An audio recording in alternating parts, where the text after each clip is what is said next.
everyone. I'm Hope Dorman, Senior Content Marketing Manager here at Kajabi. I'm super excited for our fireside chat. No fire because it's summer, but just imagine a fire. And learn from our guest speakers today, Ellen Yin and Christina Jandali. For an introduction on our guest speakers, Ellen Yin is the founder and podcast host of Cubicle to CEO, a media company that creates financially transparent content. It empowers women entrepreneurs to make more money. So Ellen, thank you so much for being here today. And Christina is a confidence boosting, cash creating business growth strategist who helps coaches and course creators start, grow, and scale their digital businesses online. Really excited to hear from you as well. So in our panel discussion today, we're going to be chatting about how to pick your first product type, niching down your audience, and deciding on your promotional channel. So we'll have a Q&A in the last bit of the session. So get those questions in the chat, and hopefully we'll be able to get to yours. So for our first question, we're going to go ahead and get started. Let's discuss the deciding on the right product. So Ellen, do you want to take this one first and share how you landed on your primary type of digital product? Absolutely. Well, hello, everyone. So glad to be here. Thank you, Hope, for that introduction. As far as how I landed on my primary product type, I think like anything in business, it's a little bit of trial and error. And most importantly, what I would share with new digital product creators is to make sure that when you are deciding on what product type you want to pursue, that you're not comparing yourself or your business to anyone else's business, because it's important to take into context the strengths that you have and how you like to show up and educate, right? So for some of you, you may thrive off of live teaching containers. Others of you, you may love video. Some of you may want to do audio only. Some of you are word warriors and you're really great at the written word. So it's important to take all those things into context. And for me personally, my first digital product actually became my signature program, and it was born out of a natural need. So through social listening, through just paying attention to what my audience was asking for, I realized that in my work as a done for you marketing service provider at the time, or a social media manager, I had grown my service-based business to 6 figures fairly quickly. And a lot of people were asking, how did you do this organically without spending anything on ads and with a small audience, no email list, no website for like the first 2 years of my business? And because so many people, other service providers and coaches were asking me these questions, I thought I should create a course around this topic and help other people land more of their dream clients. And that course quickly evolved into a year-long membership that has since been our signature program that we actually just retired a week ago. So it's been an incredible journey, but that's how I got started. Yeah, super great. Going back to that, making sure that there's consumer demand for something. And Christina, would love to hear your journey to deciding on your primary or first type of digital product. Yeah, such a good question. Love what Ellen was talking about too, that it gets to, it's a part of a journey. And my first digital product was totally bombed. It felt like it was like the most difficult thing to sell. I hated it. I didn't like delivering it. It was not fun. I felt like it was like you go through launching, it felt like post-launch stress disorder of like going through like the heaviness of it. And I'm like, is this really what it's about? Like, is this what the online business is about? Because if this is what it's about, I don't think I want to have any part of it. And it was through frustration and struggle with it that I got reconnected of thinking like, what is it that I'm really missing? Like, why is this feeling so hard? And I remember it brought me back to a conversation that I had with one of my mentors when I was in the corporate world. And she said to me, I remember asking her, like, what's the key to success? She'd been super successful. She worked with a lot of affluent entrepreneurs and influencers and business owners. She says, Christina, it's really simple. I'm like, okay, great. I like simple. What is it? And she's like, it's just about building relationships. What? Like, that's not the answer I'm looking for. Like, give me something good. And that's when I realized I was missing connection. And the moment that I focused on that and started really thinking about like, how do I get to cultivate and create that online? I did that through a free Facebook group, and I went from like struggling each month in revenue to having a $30,000 month and seeing lots of growth in my audience. And everyone was asking, what are you doing? What are you doing over there in that group? And that's really what created my signature program. But my first one completely bombed. I absolutely love that. Thanks so much for being vulnerable, and just kind of giving that encouragement that your first thing can bomb and you can still long term be successful. That's really, really helpful. Just a good reminder there. Now, I'd love to understand, there's most likely not going to be one type of product that's going to work universally for all the people in your niche. So, how do you still serve and then hopefully monetize the others who don't gravitate to your core offering? Christina, do you want to take this one first? Yeah. So, it's like, do we get to serve everybody and focus our energy on the people that aren't a fit for our ideal program, or do we really focus in? And, I like to look at it from this perspective, like the concept of 5 by 1. If you have one target market, one main traffic source, one offer, one sales system for 1 year, and you focus in on that, and that's the only thing that you're focused on for an entire year, you will go so much further than trying to cater to every single person. And so until your signature offer and your core program is fully dialed in, and that you've cultivated a culture around it, you've created a name for yourself around it, you're creating demand for it, you're creating a wait list around it, I just wouldn't even give my time and attention to think about the other things, because as entrepreneurs, we are so distracted. Oh my gosh, there's all these things that are calling our, oh, what about this over here and over here and over here? And we get all these ideas. So in the beginning, once you're there, then it's taking a look at, okay, maybe I can expand my product suite. Maybe I can support them in different ways. Maybe there's ways in my free content that I can help move them forward so that one day they can be ready to be able to do that. And I think that when we just take a look at it, it's like, what are the things that we do in the right order? As long as we look at, let's create, demand and success with our product first, and then we get to have expansion on that. And that's when we get to be in our creative energy focused outward on that. Yeah, absolutely love that. Ellen, what do you think? Well, Christina, as you were talking, I was like nodding over here like a bobblehead because I could not agree more. Simplicity is one of the least valued strategies. And it truly is a strategy, I believe, because to your point, every offer that you create, there is a whole ecosystem around it, right? There needs to be a marketing ecosystem, a sales ecosystem, a delivery ecosystem, customer service. So that's actually 4 things for every one thing you create. And I really also agree that if you really focus in on your power of one, who is that one person that you are helping? What is that one specific problem you are solving for them? And what is that one solution or offer? You're going to go so much further, so much faster. So I totally resonate with what you said there. And I also think that when you're looking at what type of product you want to offer, how you're serving your people, one of the biggest questions I think you can ask yourself as a course creator is, what is going to produce the best outcome for my students? Because a lot of times when we're creating a digital product, we're looking at what everyone else in our industry is doing. And that's where you fall into that overwhelm and comparisonitis, right? Where you're looking at, oh, this person has a Facebook community, so I need to have a Facebook community. Or I was in a program where they had weekly coaching sessions and hot seats, so I should offer weekly coaching sessions and hot seats.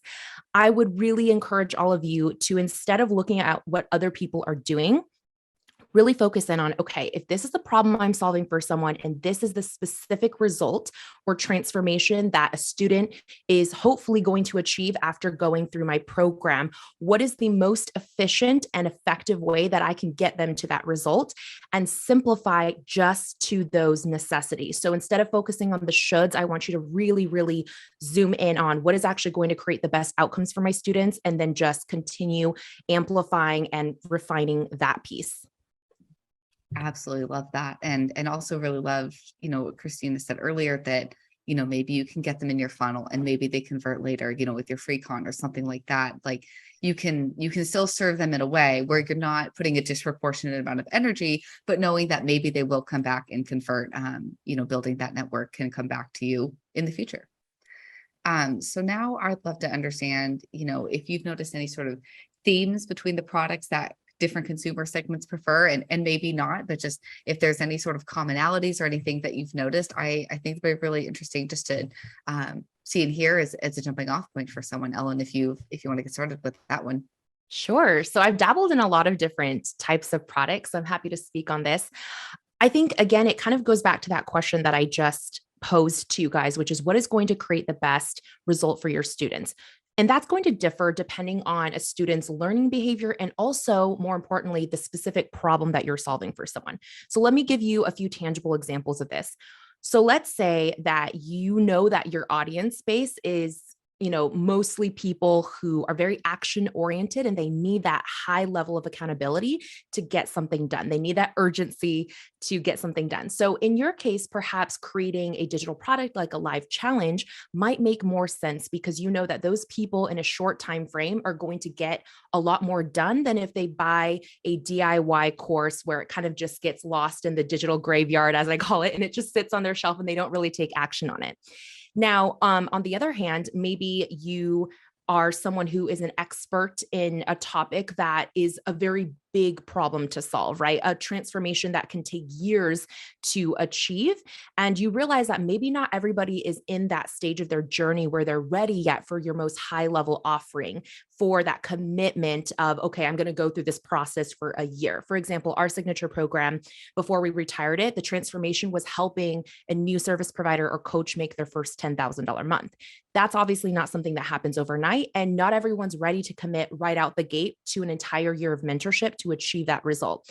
So what you can do in the meantime is think about, okay, what are some other micro problems that I could solve for them with a DIY course, something that they could consume, let's say in the span of an afternoon or a few days, and they can immediately take action on it and see that win right away, because that builds trust and credibility in you as an educator and allows them to see, okay, I took that first step in my journey. How can I continue to work with this person in a different offering? So I would definitely think about, where are you meeting your ideal student at what stage in the journey are they at? And what is the next and most urgent obstacle that you can help them overcome in that journey? Yeah, I love what you said about using different types of different products to solve different problems. Yeah, where maybe you kind of have your core thing going on, but you can dabble in other things to meet other needs, hopefully bringing people back. And as you said, build that trust and credibility. Christina, I'm wondering what you've seen in your industry and your niche, if there have been any recurring themes there, or if it's been kind of similar experience to Ellen. Yeah, love what you said, Ellen, because you're very much focusing on, okay, who's the person? How do I get to best serve this person to give them what they need, which is amazing. And if we start with the person, we're always going to be led down the path that's going to best serve.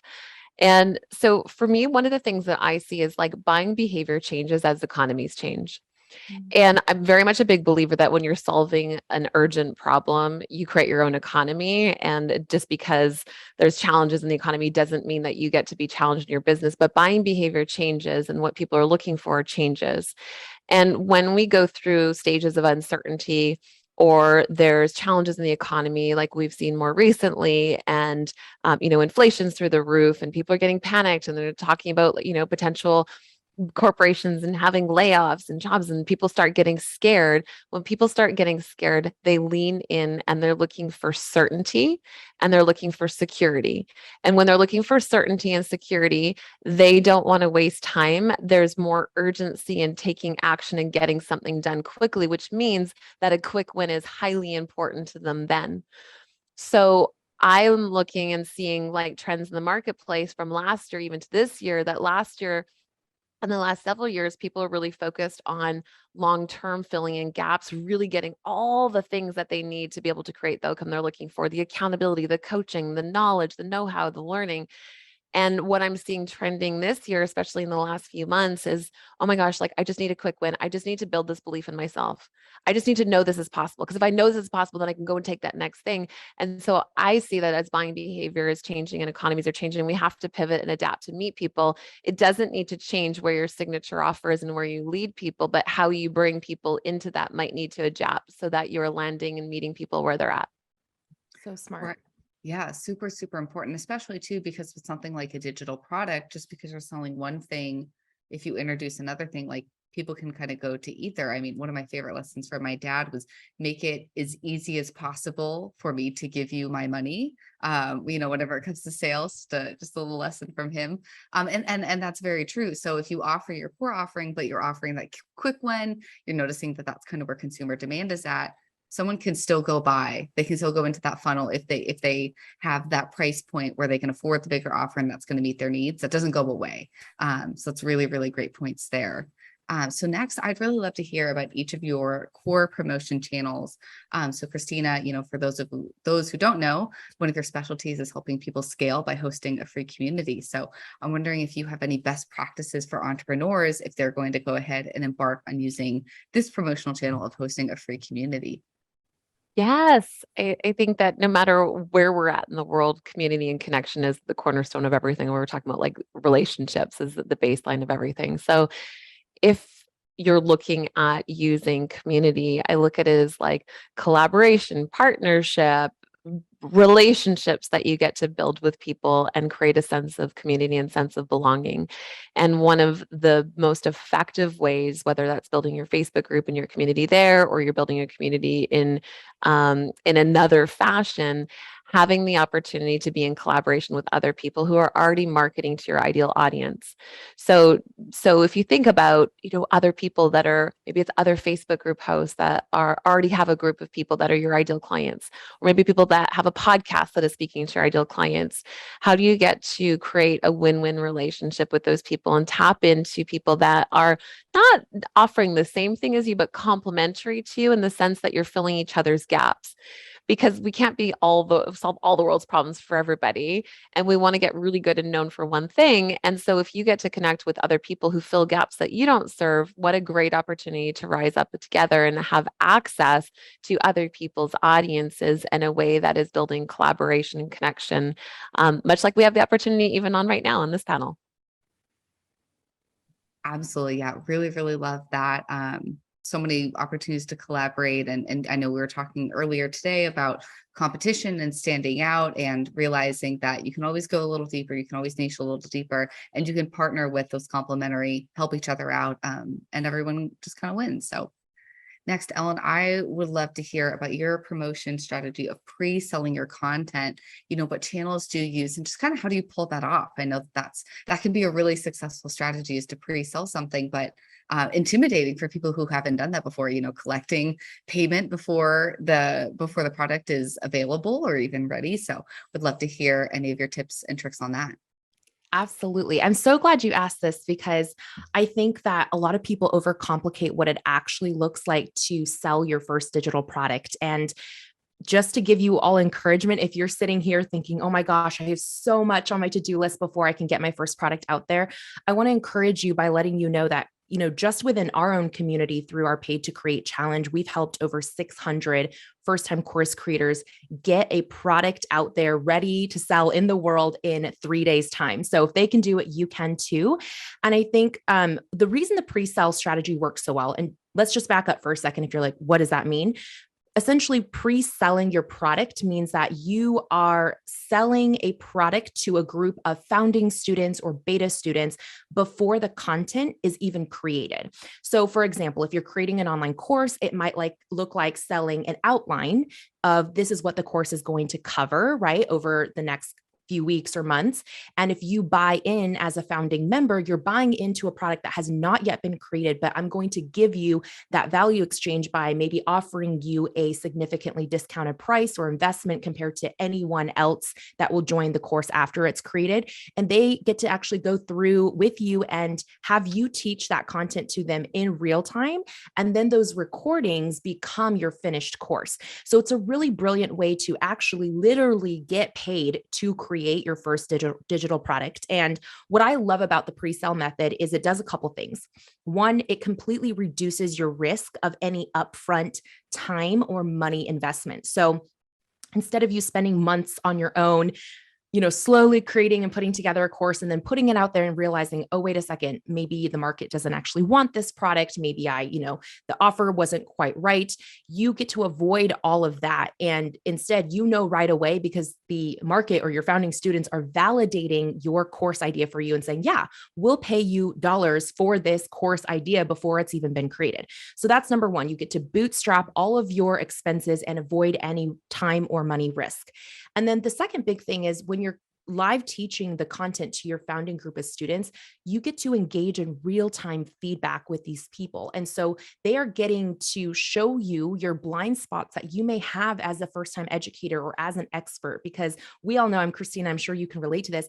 When you're really close to your subject matter, sometimes it is hard for you to zoom out and see the things or the questions that people may have, because to you, it's so obvious that you would never think that someone would need further clarification on that piece. And that's what your founding students do for you, is they help you see those blind spots, and they give you amazing testimonials that you can use as social proof when you actually go out and launch your finished product to the public. So that's the pre-sale method in a nutshell. Yeah, really love that. Really love that wrapped up. And I love that you said that you're selling an outline. Like you still have something to share, something to sell, and then that is it's your own accountability too, to get the thing done. Yes. So that way No you procrastination when people have no, paid you can't procrastinate. And some Yeah. people kind of need that fire under them. Yes. So absolutely love that. Well, we've got a few minutes for some Q&A. We've got some great questions here. Love this first one. What do you think the ideal window for a pre-sale is? 1 month, 6 months, 1 year, and how much lead up?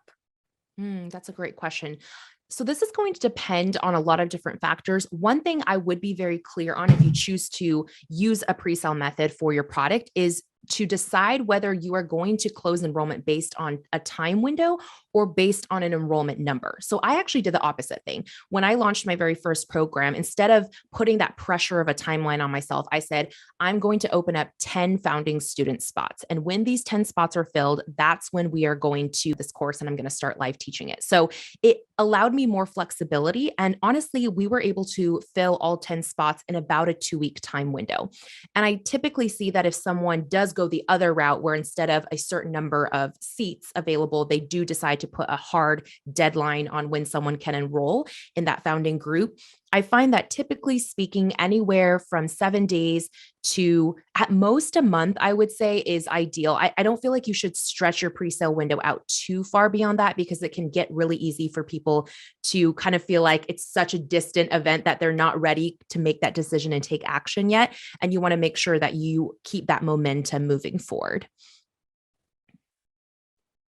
Awesome. I love this question. I think this would be great for Christina. How are you checking in with your audience so you can serve the person? Are you going off of a hunch, intuition, or vibes in your community? Oh, this is a great question. Yes. And I think it's twofold. I think that you get to trust yourself when it comes to some things too, but that can also lead you astray to thinking that you know the answers when you don't, sometimes if we're not careful. So asking and surveying, and I look at like surveying all the time. And so in your Facebook group, or even if you're thinking about like your social media content, there's something I call purposeful engagement. So we all want engagement, but oftentimes we think engagement's like, well, if I just get likes, if I could just get a quick comment, I'm going to be happy.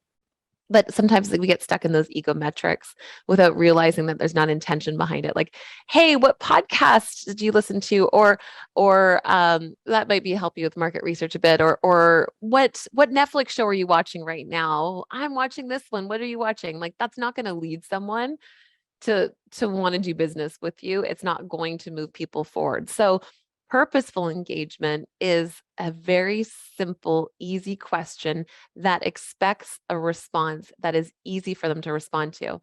So let's say, for example, I might say, how